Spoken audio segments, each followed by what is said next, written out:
Dr. Sarah Chen had seen enough blood for 3 lifetimes, but the crimson pool spreading beneath Petty Officer Martinez still made her stomach clench. The makeshift medical station in the bombed-out school building offered little comfort as mortar rounds shook dust from the ceiling above them. Through the shattered windows, she could hear the sharp crack of rifle fire and the deeper boom of explosives echoing through the streets of Fallujah. "Stay with me, Martinez," Sarah whispered, pressing gauze against the gaping wound in his abdomen. The young SEAL's face had turned the color of old newspaper, and his breathing came in short, painful gasps. Blood seeped between her fingers, no matter how much pressure she applied. The radio crackled with urgent voices. "Doc! We need you up front." Rodriguez took one in the leg. Sarah's jaw tightened. She was the only medic for the 12-man SEAL team, and casualties were mounting faster than she could treat them.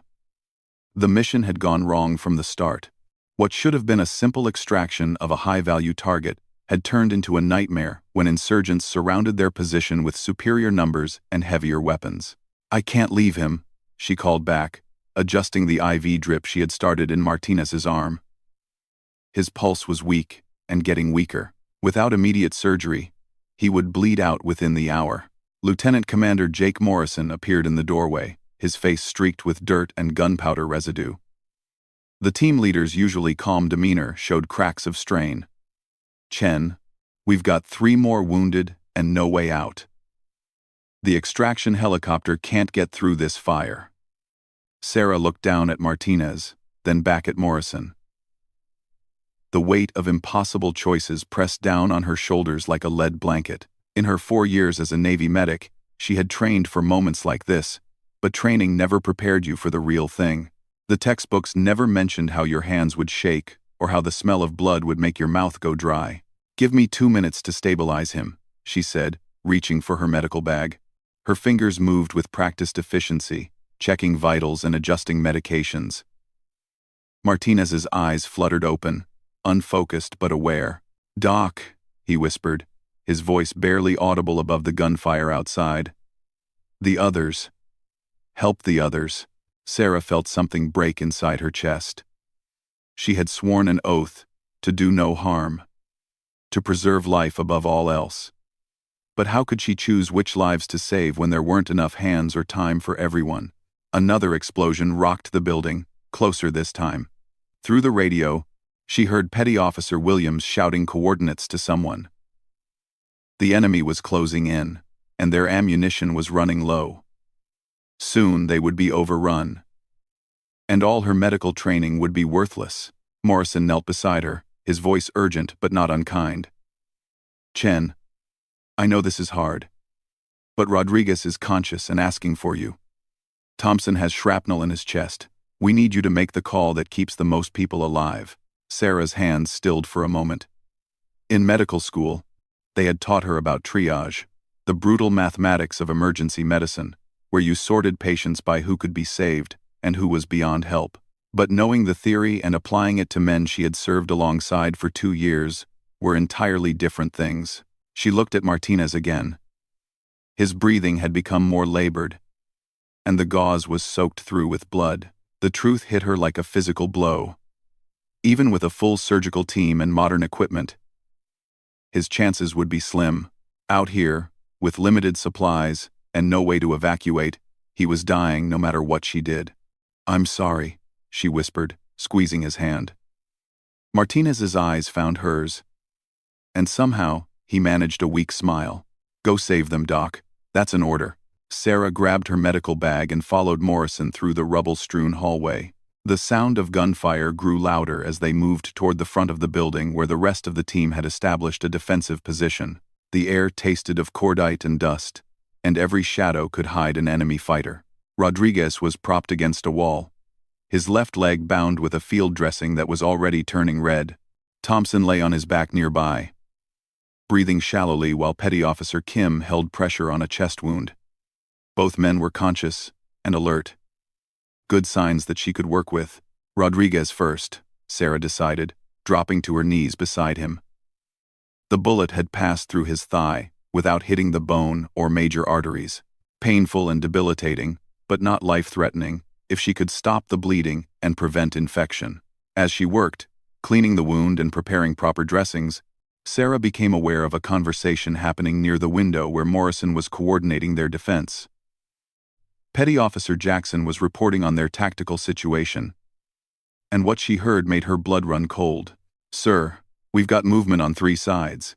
At least 40 combatants that we can count, probably more. They're setting up heavy weapons on the rooftops across the street." Jackson paused as another round cracked past the window. "We're down to maybe 200 rounds total, and they know it." Morrison's response was calm but grim. "How long until the QRF arrives?"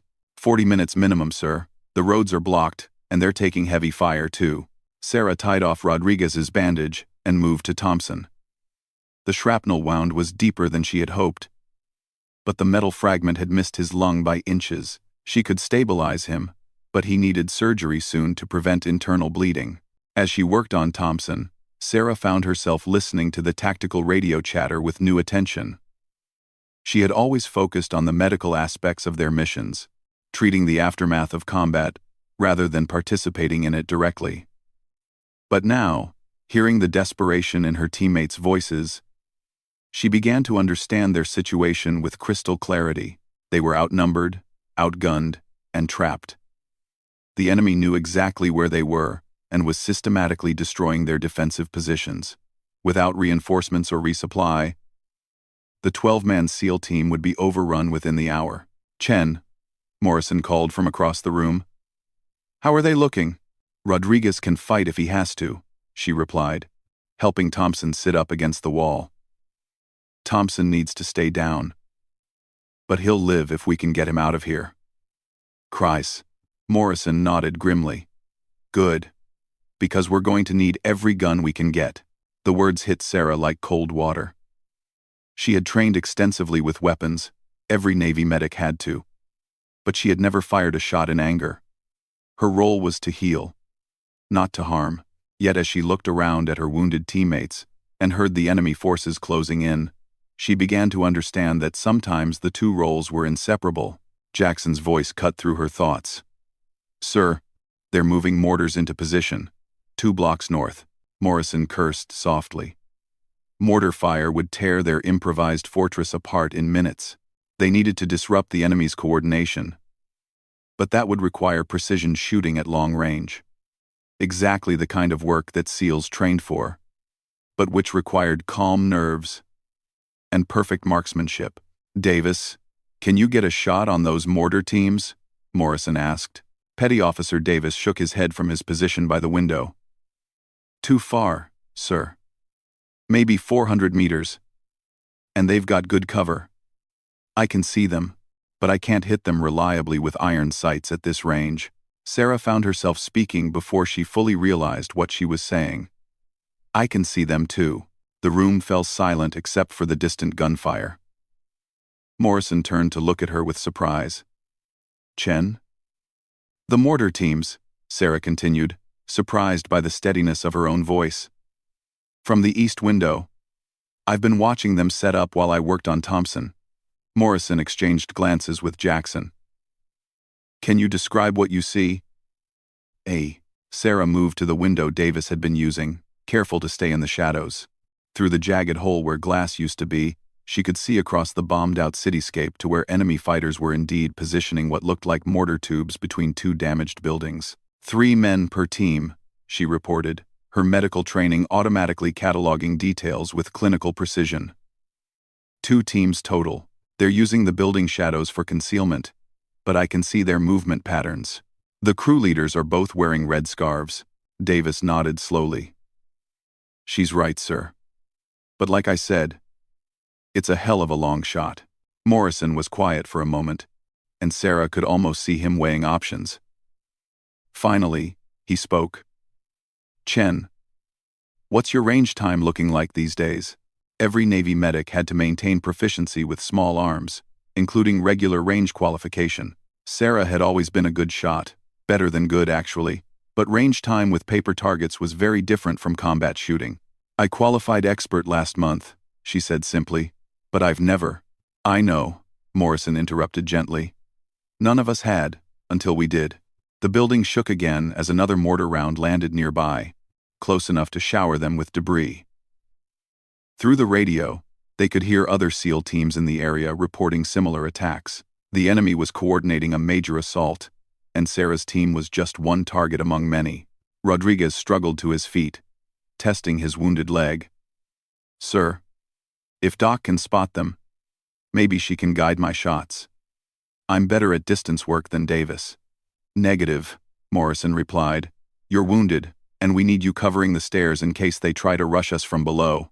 Sarah looked around the room at her teammates. These men had become her family over the past 2 years. They had trained together, deployed together, and trusted each other with their lives. Now that trust was being tested in the most direct way possible. Thompson, despite his chest wound, was checking his rifle and preparing to take a position by the south window. Rodriguez was limping toward the stairwell, his medical bag forgotten in favor of his weapon. Even Kim, their communications specialist, had set up a firing position covering the main approach. Everyone was preparing to fight except her. "I'll take the shot," Sarah heard herself say. Morrison turned to stare at her. "Chen, I'm the best marksman we have left who isn't wounded," she continued, her voice gaining strength. Davis said it himself. "It's a long shot with iron sights, but I've been making long shots since I was 12 years old, hunting with my father in Montana." It was true. Before medical school, before the Navy, Sarah had grown up on a ranch where shooting was as natural as breathing. Her father had taught her to read wind patterns and calculate distance by instinct. She had taken her first deer at 300 yards when she was 14, but this wasn't hunting deer. Morrison seemed to read her thoughts. "This is different, Chen. These are people. These are people trying to kill my teammates," Sarah replied, surprised by the steel in her own voice. "If I don't take this shot, they're going to drop mortars on our heads until there's nothing left of us." The building shook again, and this time chunks of concrete fell from the ceiling. Time was running out, and everyone in the room knew it. Morrison made his decision. "Davis, give her your rifle. Jackson, spot for her and call wind." Sarah felt her hands steady as Davis handed over his weapon. The familiar weight of the rifle brought back a flood of memories from her childhood. Quiet mornings in the Montana hills, her father's patient voice explaining the fundamentals of marksmanship, the satisfaction of a perfect shot. But those memories felt like they belonged to someone else now. She moved to the window and settled into a prone shooting position, adjusting the rifle's sling for stability. Through the scope, she could see the enemy mortar teams clearly. They were moving with practiced efficiency, obviously experienced fighters who knew their business. "Range is 420 meters," Jackson reported quietly, reading from a laser rangefinder. "Wind is light, maybe 3 to 5 miles per hour from the west." Sarah adjusted her aim accordingly, her breathing automatically falling into the rhythm her father had taught her decades ago. Inhale, exhale halfway, hold, squeeze the trigger straight back with the pad of her finger. The fundamentals were the same whether the target was a deer or a human being. Except they weren't the same at all. Sarah found herself thinking about the Hippocratic oath she had taken when she became a doctor. First, do no harm. The words had guided every decision she had made for years, from her choice to become a medic to her careful treatment of every patient who had passed through her hands. But what did do no harm mean when the only way to save lives was to take them? "Target acquired," she whispered, centering the crosshairs on the mortar team leader with the red scarf. He was young, probably not much older than she was. Someone's son, possibly someone's husband or father. "Chen," Morrison said softly, "you don't have to do this." Sarah kept the rifle steady, her finger resting lightly on the trigger. Around her, she could hear the sounds of her teammates preparing for what might be their final battle. Rodriguez was checking his ammunition. Thompson was struggling to load a fresh magazine despite his chest wound. Kim was trying to raise the quick reaction force on the radio, his voice tight with controlled desperation. These men had risked their lives repeatedly to save others. They had carried wounded civilians out of burning buildings and defended positions against impossible odds because someone had to do it. Now, they needed her to do something she had never imagined doing. The mortar team leader moved into perfect position, completely unaware that he was being watched through a scope 400 meters away. Sarah's breathing slowed, and the world narrowed to the space between her crosshairs. "Take the shot," Morrison ordered quietly. Sarah squeezed the trigger. The rifle bucked against her shoulder, and through the scope, she watched the man with the red scarf spin and fall. For a moment, the other members of his team stared in confusion, unsure where the shot had come from. Then they scrambled for cover, abandoning their mortar in their haste to avoid the sniper who had just appeared from nowhere. Sarah worked the rifle's bolt, ejecting the spent cartridge and chambering a fresh round. The mechanical action felt automatic, muscle memory from thousands of practice rounds. But everything else felt different now. "Good shot," Jackson said simply. "Second team is relocating." Sarah tracked the remaining mortar crew through her scope as they tried to move their weapon to a new position. They were being more careful now, using cover and concealment effectively. But Sarah had grown up tracking wounded elk through dense forest. And these men were moving with the urgency of people who knew they were being hunted. The second team leader broke cover for just a moment, and Sarah was ready. Her second shot dropped him cleanly, and the rest of his team fled, leaving their mortar behind. "Both teams neutralized," she reported, her voice steady despite the fact that her hands were beginning to shake. "Mortars abandoned." Morrison nodded with satisfaction. "Outstanding work, Chen. That just bought us some time." But Sarah barely heard him. She was staring through the scope at the two still forms lying motionless in the rubble across the street. Two men who had been alive moments ago, who would never go home to their families because she had decided their lives were worth less than the lives of her teammates. The rational part of her mind knew she had made the right choice. The enemy mortar teams would have killed everyone in the building if she hadn't stopped them. It was a clear case of justified force. The kind of split-second decision that combat medics sometimes had to make. But knowing she was right didn't make it easier to accept what she had just done. "Chen," Morrison said, his voice cutting through her thoughts. "I need you back in the game. We've got more problems coming." Sarah forced herself to look away from the scope and focus on the tactical situation. The immediate mortar threat was gone, but the enemy still had overwhelming numbers and was pressing their attack from multiple directions. Through the radio, she could hear updates from other teams in the area. All of them were under heavy pressure, and the quick reaction force was still 20 minutes away. "What do you need?" she asked, setting down the rifle and reaching for her medical bag. "Martinez," Morrison said quietly. "How is he?" Sarah felt her stomach drop. In the intensity of the firefight, she had almost forgotten about the wounded SEAL she had left in the back room. She grabbed her kit and ran through the rubble-strewn hallway, dreading what she would find. Martinez was still alive, but barely. His breathing was shallow and rapid, and his skin had taken on a gray pallor that Sarah recognized from her trauma surgery training. He was in shock from blood loss, and his body was beginning to shut down non-essential functions. She knelt beside him and checked his pulse. Weak and thready, but present. The bleeding had slowed somewhat, but only because his blood pressure was dropping dangerously low. Without immediate intervention, he had minutes left, not hours. Sarah looked at her medical supplies.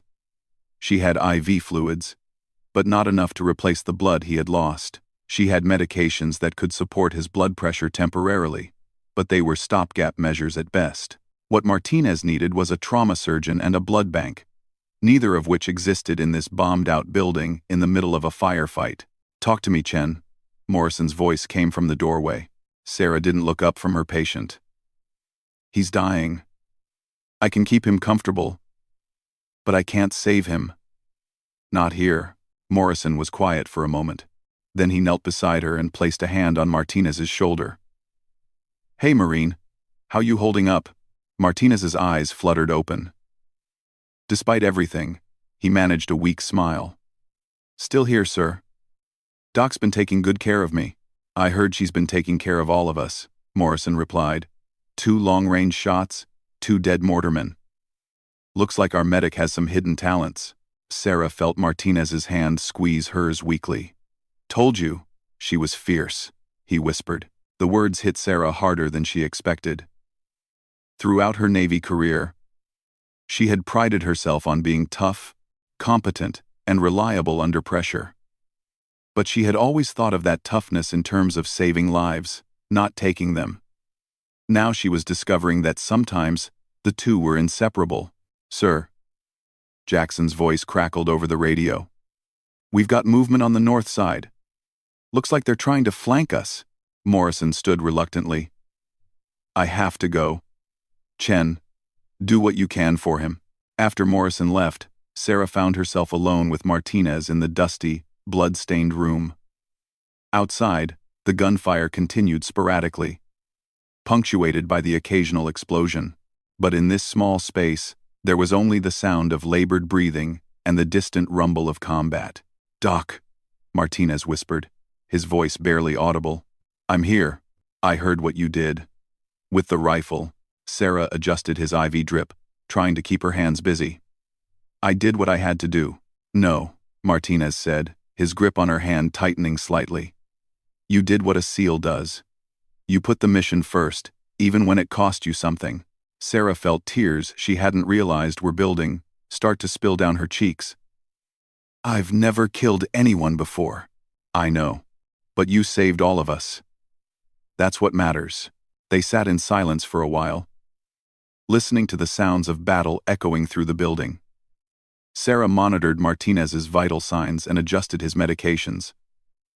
But they both knew she was just buying time now. The question was whether the quick reaction force would arrive before time ran out. Through the radio, she could hear Morrison coordinating the defense of their position. The enemy had tried twice more to rush their building, and both times, the SEALs had driven them back.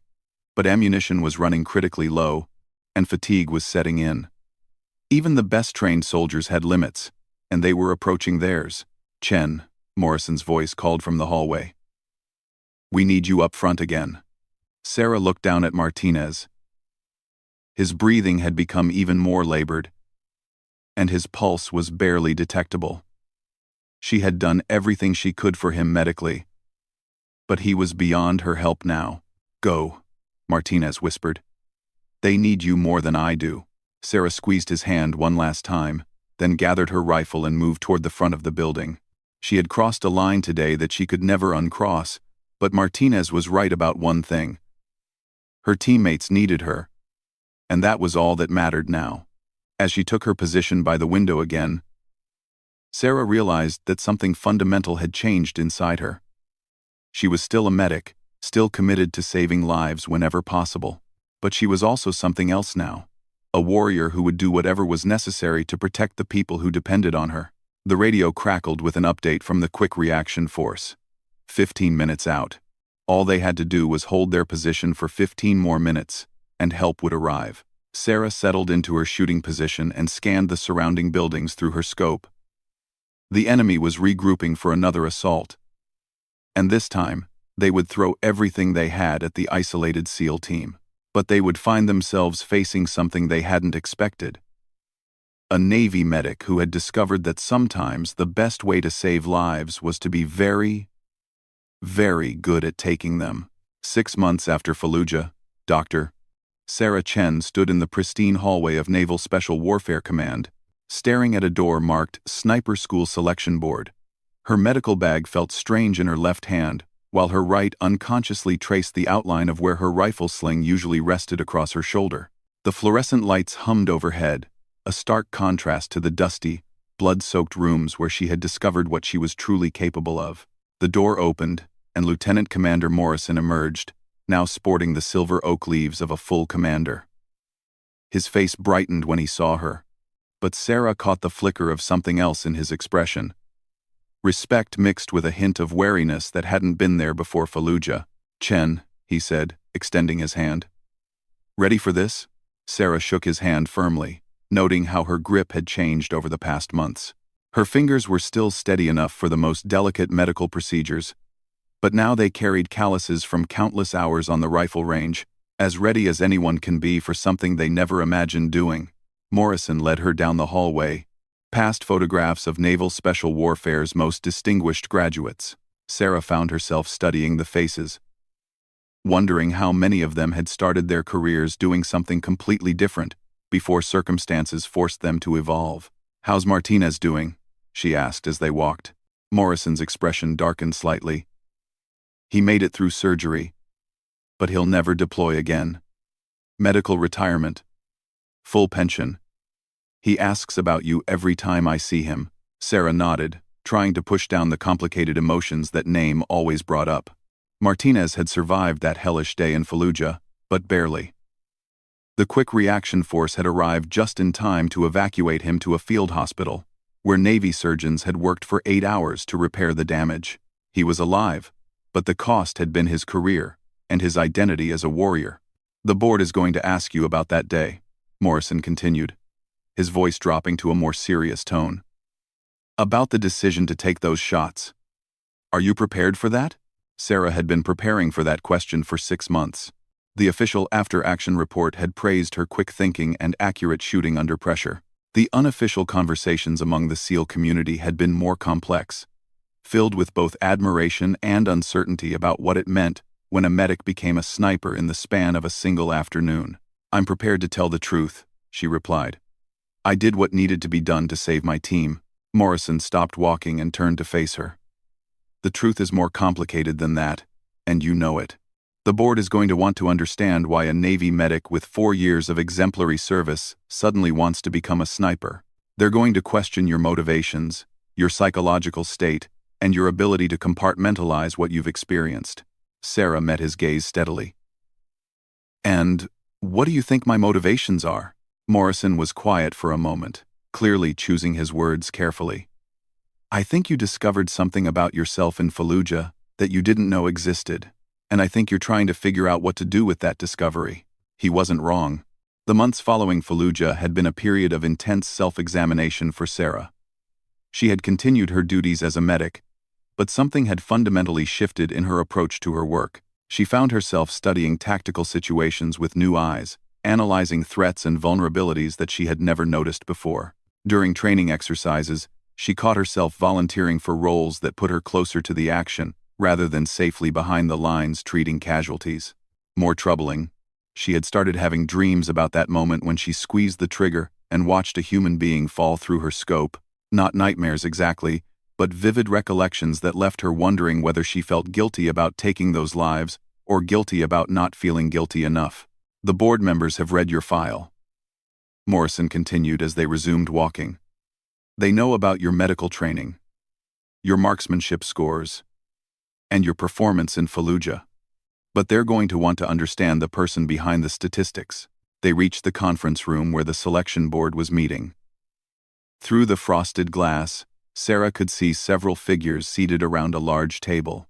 Her future would be decided in the next hour by people who had never met her before today, based on a conversation about choices she was still learning to live with. "One more thing," Morrison said, his hand on the door handle. "Captain Reynolds is on this board. He's old-school Navy. Served 3 tours in Vietnam as a hospital corpsman before becoming a SEAL. If anyone understands the transition you're trying to make, it's him." Sarah nodded and checked her uniform one last time.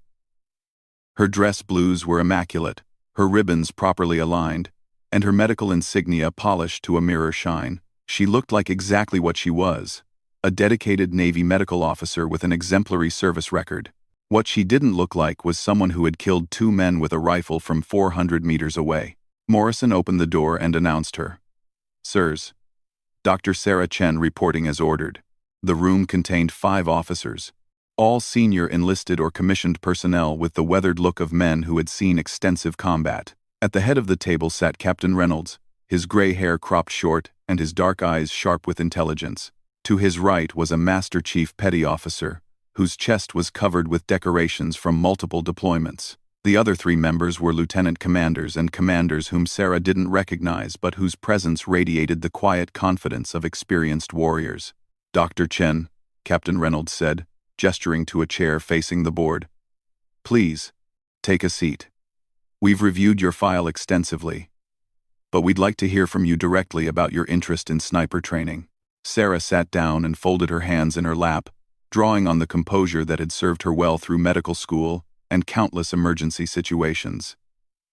"Thank you, sir. I believe my skills and experience would make me an effective addition to Naval Special Warfare's precision shooting capability. Your skills, the Master Chief interjected, consulting a file folder.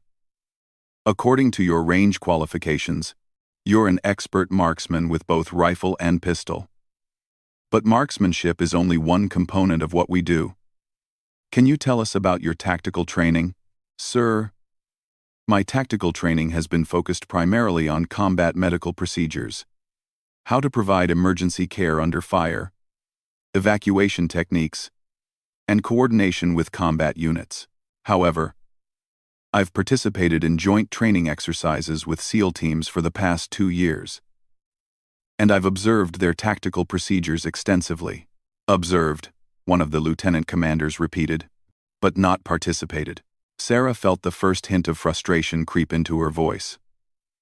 With respect, sir, I participated plenty on December 15th in Fallujah, when my teammates needed precision fire to eliminate mortar teams that were about to overrun our position.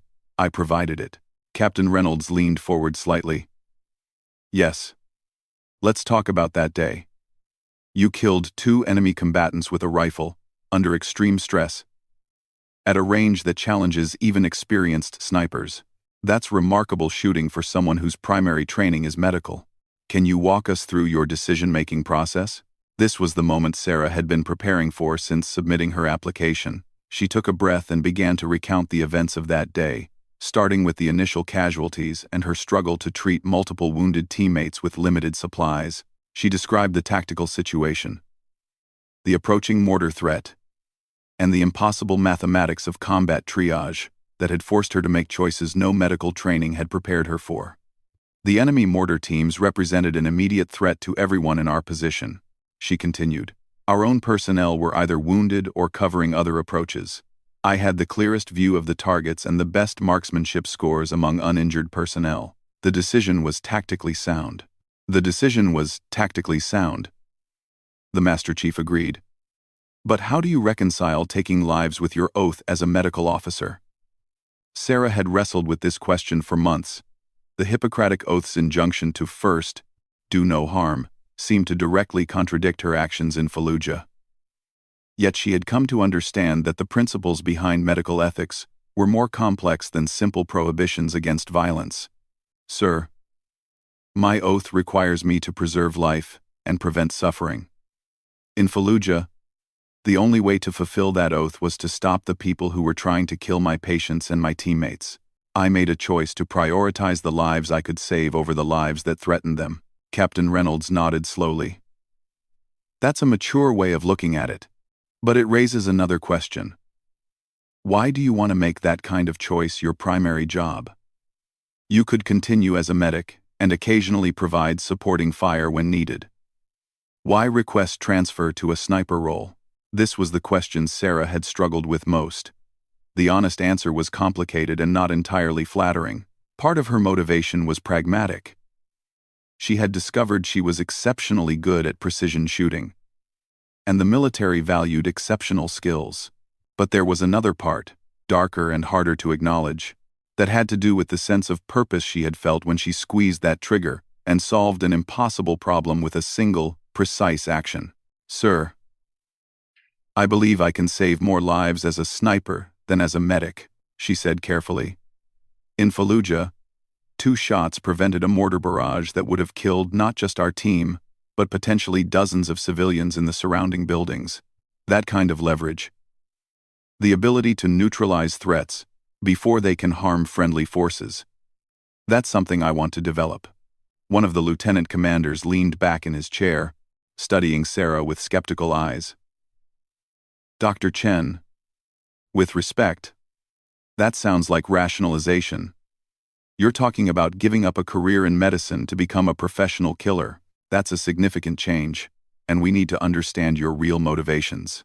The blunt words hit Sarah like a physical blow, even though she had expected them. The officer wasn't wrong. She was asking to trade a profession dedicated to preserving life for one focused on taking it. The contradiction was stark and uncomfortable. Sir, I don't see myself as becoming a professional killer, Sarah replied, keeping her voice steady. I see myself as becoming a more effective protector. Every threat I eliminate is a threat that can't harm American service members or innocent civilians. But you'll be eliminating people, the Master Chief pointed out. Human beings with families, with their own reasons for fighting. Can you handle that psychological burden? Sarah thought about the dreams she'd been having, about the faces of the 2 men she had killed in Fallujah. She thought about the guilt she sometimes felt, not for killing them, but for how easily she had adapted to the memory of killing them.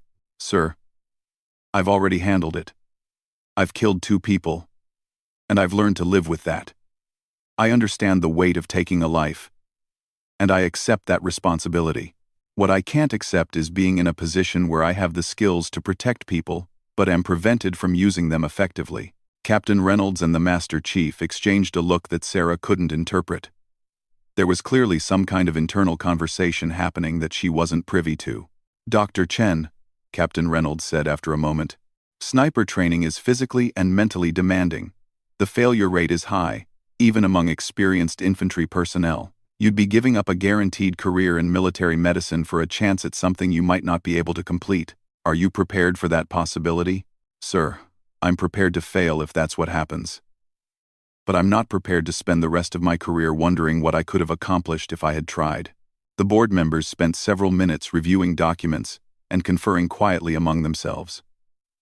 Sarah sat in silence, trying to read their expressions and body language for any indication of which way their decision was leaning. Captain Reynolds seemed thoughtful but not dismissive. The Master Chief appeared skeptical but not hostile.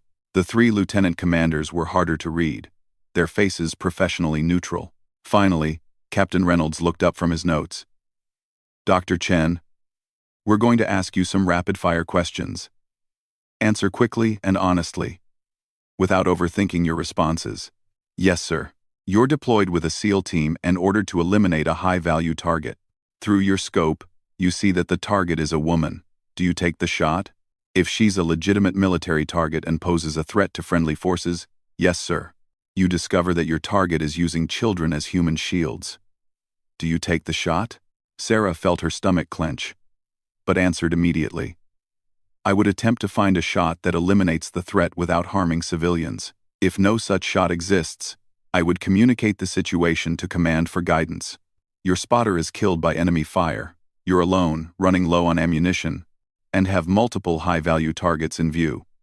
Which do you engage first? The target that poses the greatest immediate threat to friendly forces, sir. You're providing overwatch for a humanitarian mission. Through your scope, you see enemy fighters preparing to attack a school full of children. Your rules of engagement prohibit firing unless directly threatened. Do you take the shot? This question hit closer to home than Sarah was comfortable with. It touched on the tension between following orders and following conscience that every military professional had to navigate. Sir, I would immediately notify command of the situation and request permission to engage. If permission is denied and I believed the threat to civilians was imminent, I would have to weigh my duty to follow orders against my duty to protect innocent life. That's not an answer, one of the lieutenant commanders said sharply. Do you take the shot or not? Sarah met his gaze directly. Sir, I take the shot. I'd rather face a court-martial than watch children die when I could have prevented it. The room fell silent. Sarah realized she had just admitted she was willing to disobey direct orders under certain circumstances, which could be grounds for immediate disqualification. But it was the honest answer, and she had promised herself she would tell the truth regardless of the consequences. Captain Reynolds made a note in his file. Dr. Chen, what do you think is the most important quality for a sniper to possess? Patience, sir. The ability to wait for the right shot, rather than taking the first available shot. And what do you think is the most dangerous quality for a sniper to possess? Sarah considered the question carefully. Ego, sir. Believing that you're infallible, or that your judgment is always superior to your orders and training. The Master Chief leaned forward. Given your medical background, how do you think you'd handle providing medical aid to wounded enemy combatants? Sir, wounded enemy combatants become patients, not targets. I would provide appropriate medical care according to the laws of war and my medical ethics. Even if you had just shot them? Especially if I had just shot them, sir. Using appropriate force to neutralize a threat is justified. Allowing someone to suffer unnecessarily after they no longer pose a threat is not. The questioning continued for another 20 minutes, covering scenarios that ranged from tactical decision-making to ethical dilemmas to personal motivation. Sarah answered as honestly as she could, trying not to second-guess what the board wanted to hear. She had learned in medical training that the right answer was usually the honest answer, even when it was uncomfortable. Finally, Captain Reynolds set down his pen and looked directly at her. Dr. Chen, I'm going to ask you one final question, and I want you to think carefully before answering. Why do you really want to become a sniper? Not the official answer you've been giving us, but the real reason. Sarah felt something settle in her chest. This was the question she had been asking herself for months. The one she had been afraid to answer honestly, even in private. Sir, because I'm good at it. Because when I look through a rifle scope, everything becomes clear in a way that it never is anywhere else. Because I've discovered that I have a talent for making impossible shots under pressure, and I want to use that talent to protect people who can't protect themselves. She paused, then continued with words that surprised even her. And because part of me likes it. The challenge, the precision, the moment when everything comes together perfectly. I like being the person who can solve problems that no one else can solve. The honesty of her answer hung in the air like smoke. Sarah had just admitted to a room full of senior military officers that she enjoyed killing, or at least enjoyed the act of precise, lethal shooting. It was the kind of admission that could end her career if interpreted the wrong way. Captain Reynolds studied her face for a long moment. Dr. Chen, that's the first completely honest answer you've given us today. Thank you for that. He consulted with the other board members briefly, then turned back to her. Dr. Chen, this board finds that you possess the technical skills, mental aptitude, and psychological profile consistent with successful completion of naval special warfare sniper training.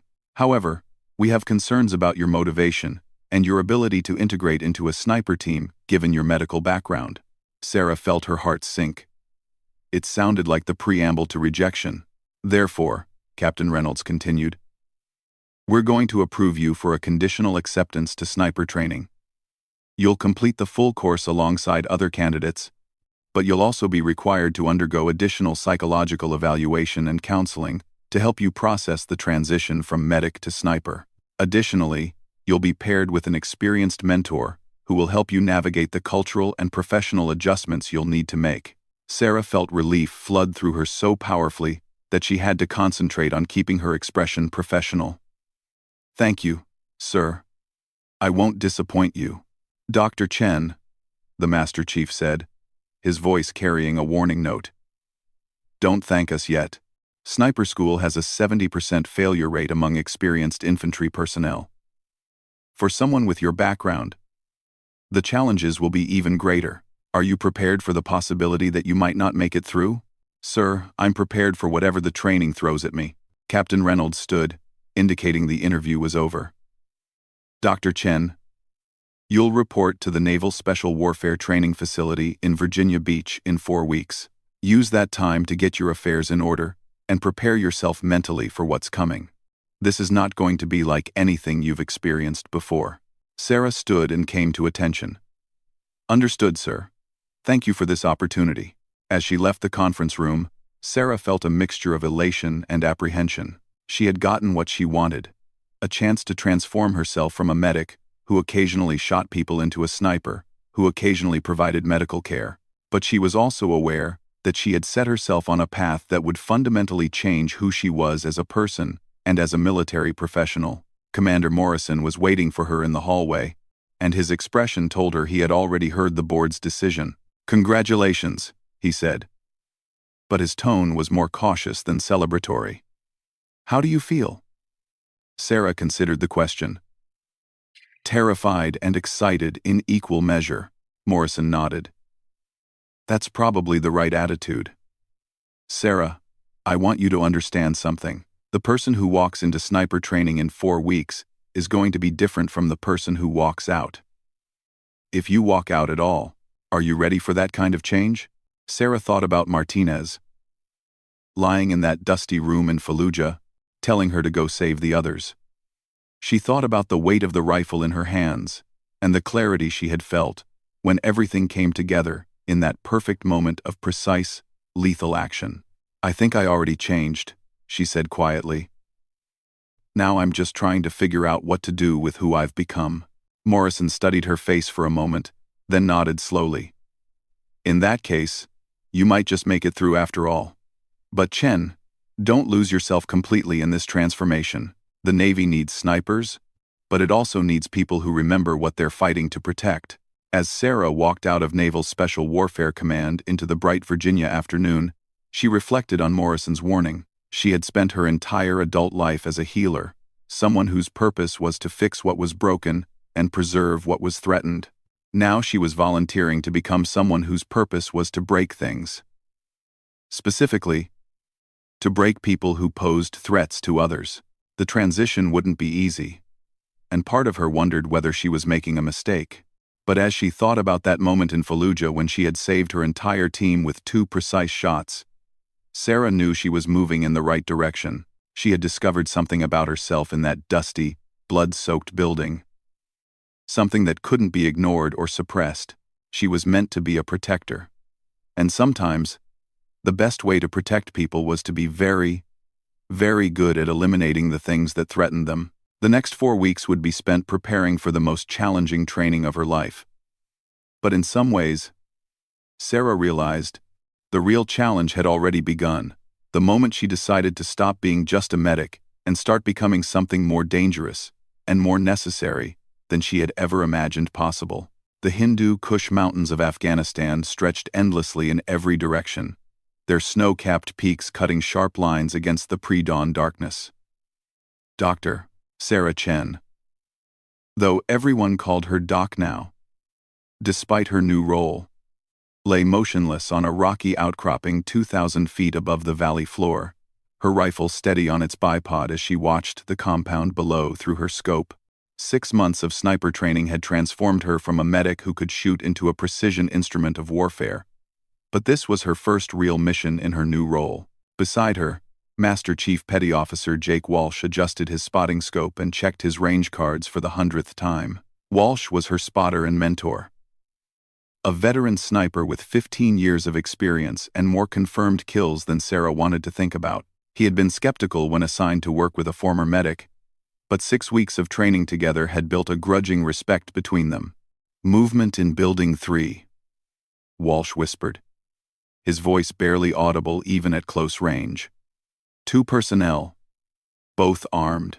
Sarah tracked her rifle to the indicated building, a mud brick structure at the north end of the terrorist compound. Through her scope, she could see 2 figures moving between windows, clearly maintaining watch over the surrounding terrain. Intelligence reports indicated this compound was a staging area for attacks on NATO supply convoys. But tonight, it was serving a different purpose. It was where they were holding Captain Maria Santos, a Army helicopter pilot whose Black Hawk had been shot down 3 days ago. Confirm visual on 2 sentries, Sarah whispered back, her voice steady despite the adrenaline coursing through her system. Building 3, north side. The mission briefing had been straightforward in the way that only the most dangerous operations could be. Captain Santos was alive but wounded, held in the central building of the compound, along with classified navigation equipment that couldn't be allowed to fall into enemy hands. A full assault was out of the question. The compound was too well defended, and the risk to the hostage was too great. Instead, they needed precision. Sarah and Walsh were part of a 4-person team. 200 meters to their east, Petty Officer First Class Rodriguez, the same Rodriguez she had treated in Fallujah, now fully recovered, was positioned with his own spotter to cover the compound's eastern approaches. The plan was elegant in its simplicity. Eliminate the sentries silently, allow the assault team to infiltrate and retrieve Santos, then provide covering fire during the extraction. The assault team itself consisted of 6 SEALs led by Lieutenant Commander Morrison, who had specifically requested Sarah for this mission despite her status as a newly qualified sniper. When asked why, Morrison had simply said that he trusted her judgment under pressure more than her technical proficiency, though her scores at sniper school had been exemplary. "Doc." Walsh's voice brought her back to the present. "Sentry number 1 is settling into position by the northwest window. Clean shot, maybe 300 meters. Sarah adjusted her position slightly and found the target through her scope. The sentry was a young man, perhaps 20 years old, wearing a mixture of civilian clothes and military gear. He was holding an AK-47 with casual familiarity, and his positioning gave him clear fields of fire over the main approach to the compound. "I have the shot," Sarah confirmed. "Waiting for your mark." Waiting for your mark. This would be her first kill since Fallujah, her first deliberate taking of a life in her new role as a sniper. The circumstances were different. This wasn't the desperate improvisation of combat triage, but a planned military operation with clear objectives and rules of engagement. Yet as she settled into her shooting position, Sarah found herself thinking about the Hippocratic oath she had taken years ago and the promise she had made to preserve life. "Doc," Walsh whispered, reading her hesitation with the intuition of an experienced partner. "You good?" Sarah took a slow breath and centered herself. The man in her scope was guarding a compound where an American pilot was being held captive, where plans were being made to attack supply convoys carrying medical supplies and food to Afghan civilians. He had made his choice when he picked up that rifle and took that position. "I'm good," she replied, and meant it. "Range is 295 meters. Walsh continued with his standard pre-shot routine. "Wind is calm. Target is stationary. On your trigger." Sarah's breathing slowed to the rhythm that had become second nature during months of training. Her crosshairs settled on the center of the sentry's chest, and her finger took up tension on the trigger. The world narrowed to the space between her rifle and the target, to the mathematical precision of ballistics and the moral clarity of protecting those who couldn't protect themselves. She squeezed the trigger. The rifle's report echoed off the mountainside, but by the time the sound reached the compound, the sentry had already crumpled to the ground. Through her scope, Sarah saw the man fall cleanly, killed instantly by a shot through the heart. There was no struggle, no suffering, just the sudden transition from life to death that characterized good marksmanship. "Clean kill," Walsh confirmed. "Target down. Rodriguez, you're clear for sentry number 2. 200 meters away, Rodriguez's rifle cracked once, and the second sentry disappeared from view. The compound's perimeter was now clear, and the assault team could begin their infiltration. Sarah worked the bolt of her rifle, ejecting the spent cartridge and chambering a fresh round. The mechanical action felt automatic now, muscle memory developed through thousands of practice rounds.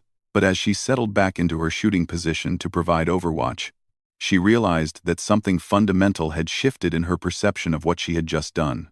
In Fallujah, killing had been an act of desperate necessity, a split-second decision made under impossible circumstances.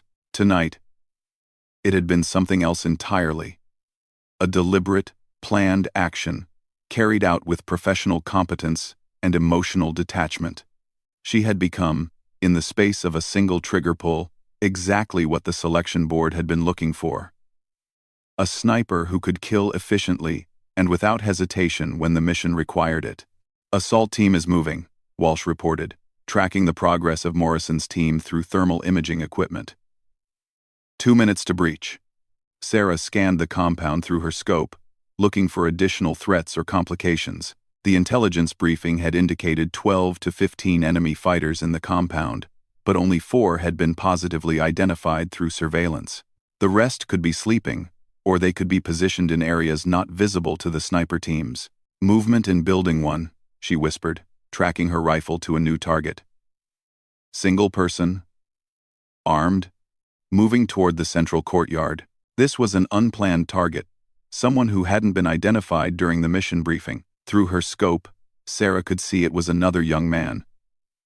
This one moving with the alert posture of someone who had heard the suppressed rifle shots and was investigating. If he reached the central courtyard, he would have a clear view of Morrison's assault team as they approached the building where Santos was being held.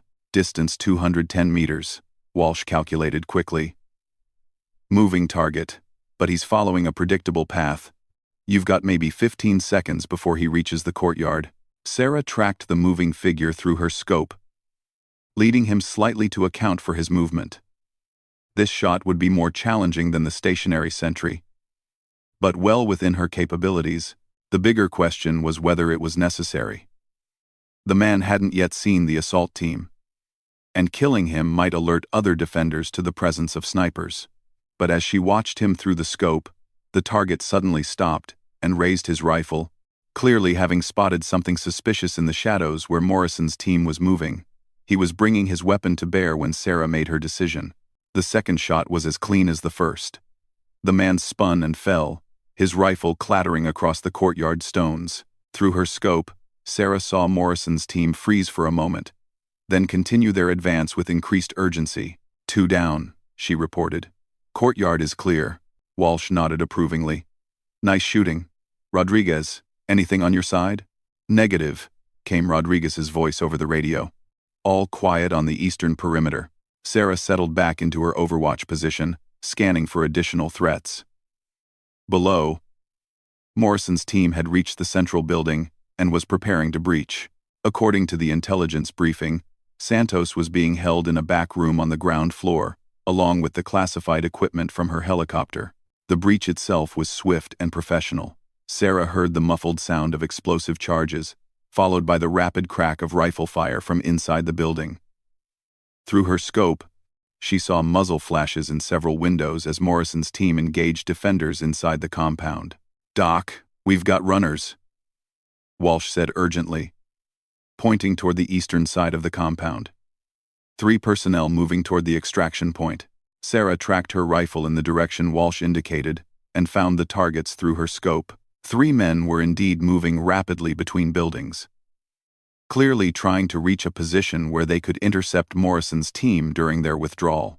They were armed and moving with tactical awareness, splitting up to avoid presenting a single target. I can take the lead man, Sarah said, settling into her shooting position. 240 meters, moving fast. Take him, Walsh confirmed. Rodriguez, can you get one of the others? Affirmative, Rodriguez replied. I have the trailer. Sarah led her target carefully, accounting for his speed and direction. This would be her most difficult shot of the night. A moving target, at medium range, under time pressure, with the lives of her teammates depending on her accuracy. She controlled her breathing and squeezed the trigger at the moment when all the variables aligned. The target stumbled and fell, but immediately began crawling toward cover. Sarah had hit him, but not cleanly enough for an instant kill. Target down, but still moving, she reported, working the bolt and preparing for a follow-up shot. He's headed for the stone wall. But before she could fire again, Rodriguez's rifle cracked twice in rapid succession, and both remaining targets dropped motionless. 2 down on the east side, he reported calmly. Sarah tracked back to her wounded target, who had managed to reach partial cover behind a low stone wall. Through her scope, she could see him trying to bring his rifle into position to fire on the extraction route. She adjusted her aim and fired again, this time achieving the precise headshot that ended the threat permanently. All runners neutralized, Walsh confirmed. Assault team, you're clear to extract. Through her scope, Sarah watched Morrison's team emerge from the central building carrying Captain Santos between them. Even at this distance, she could see that the pilot was conscious but badly injured, probably unable to walk on her own. The team was also carrying several pieces of equipment, presumably the classified material they had been sent to retrieve. But as the assault team began moving toward their extraction point, Sarah spotted new movement in the compound. Windows and doorways that had been empty moments before suddenly came alive with armed figures. The remaining defenders had been waiting, probably hoping to catch the assault team in the open during their withdrawal. Multiple targets emerging, she reported, her voice tight with urgency. Building 2, ground floor. Building 4, second floor, at least 6 personnel, all armed. This was the moment that separated good snipers from great ones, the ability to engage multiple targets rapidly while under pressure, prioritizing threats and making split-second decisions about target selection. Sarah had trained for this scenario extensively, but training was different from watching her teammates come under fire while carrying a wounded pilot. Building 2 first, Walsh directed. They've got the best angle on the assault team. Sarah shifted her aim to Building 2 and immediately identified her first target, a man with a rocket-propelled grenade launcher who was positioning himself at a second-floor window. If he got that weapon into action, it would devastate Morrison's team regardless of how accurate Sarah's rifle fire was. She fired without hesitation, putting a round through the center of the man's chest. He dropped backward out of sight, the RPG launcher falling harmlessly to the floor. RPG threat eliminated, she reported, already shifting to her next target. Engaging. Building 4. Through her scope, she could see 3 men positioning themselves at windows on the building's second floor. They all had clear lines of sight to the extraction route, and they were beginning to lay down, suppressing fire that was forcing Morrison's team to take cover. Sarah engaged the leftmost target first, then worked her way across the building facade. Her training had taught her to fire rapidly but accurately, not allowing any single target to become fixated in her scope. Within 30 seconds, she had fired 4 shots and eliminated 3 threats. Building 4 cleared, Walsh confirmed. Rodriguez, what's your status? I'm covering the eastern approach, Rodriguez replied.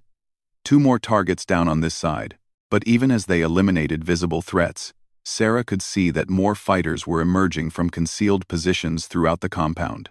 This wasn't the 12 to 15 defenders that intelligence had estimated. There were at least 25 armed men in the compound, and more were appearing every minute. We've got a problem, she told Walsh. There are too many of them, and they're spreading out. We can't cover all the approaches. Morrison's voice came over the radio, tight with strain. Overwatch. We're taking heavy fire from multiple directions. Santos is hit again. She needs immediate medical attention. Sarah felt her medical training surge to the forefront of her consciousness.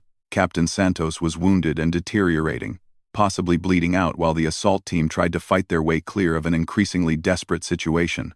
Every instinct she possessed as a physician screamed at her to abandon her sniper position and go help treat the wounded pilot. But she was no longer just a medic. She was a sniper, and her job was to eliminate threats, not treat casualties. The best way she could help Santos was to clear the path for Morrison's team to reach the extraction point. Walsh, I'm going to move to a different position, she said, already beginning to pack her equipment. I can get a better angle on the western approach from that ridge. Walsh looked at her with surprise. Doc, that's a 300-meter move across exposed ground. You'll be out of communication and operating alone. The assault team needs covering fire on the western route, Sarah insisted. This position doesn't give us the right angles. I can get there in 10 minutes and provide the coverage they need. It was a dangerous plan, but Sarah could see through her scope that Morrison's team was pinned down and taking increasingly accurate fire from defenders who were coordinating their assault. Without intervention, the mission would fail, and good people would die. Walsh studied her face for a moment, then nodded grimly. Go. I'll maintain overwatch from here and try to keep the eastern approaches clear. But Doc, if you get in trouble over there, you're on your own. Sarah gathered her rifle and essential equipment, leaving her medical bag behind, a symbolic gesture that wasn't lost on either of them. For the next phase of this mission, she wouldn't be Dr. Sarah Chen, Navy medic. She would be Petty Officer Chen, Naval Special Warfare Sniper, and her only tools would be her rifle and the skills she had learned to use it effectively. The move across the exposed mountainside was the longest 10 minutes of Sarah's life. She low-crawled most of the distance, using natural terrain features for concealment while keeping her rifle protected from damage. Behind her, she could hear the intensifying gunfire as the situation in the compound deteriorated. When she reached her new position on the western ridge, Sarah could see the tactical situation clearly for the first time. Morrison's team had taken cover in a drainage ditch about 50 meters from their extraction point, but they were surrounded on 3 sides by defenders who were using coordinated fire to keep them pinned down. Captain Santos was clearly in bad shape, and the team couldn't move her effectively while under such intense fire. Sarah set up her rifle quickly and began engaging targets systematically. From her new position, She had clear sight lines to most of the compound, and she used that advantage ruthlessly. Her first shot eliminated a machine gunner who was providing the foundation for the enemy's suppressing fire. Her second shot took down a man who was attempting to flank Morrison's position from the north. But as Sarah continued to engage targets, she became aware of a new problem.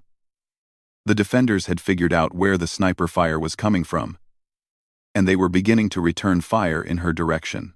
Bullets cracked past her position with increasing frequency, and she could hear the distinctive whine of ricochets off the rocks around her.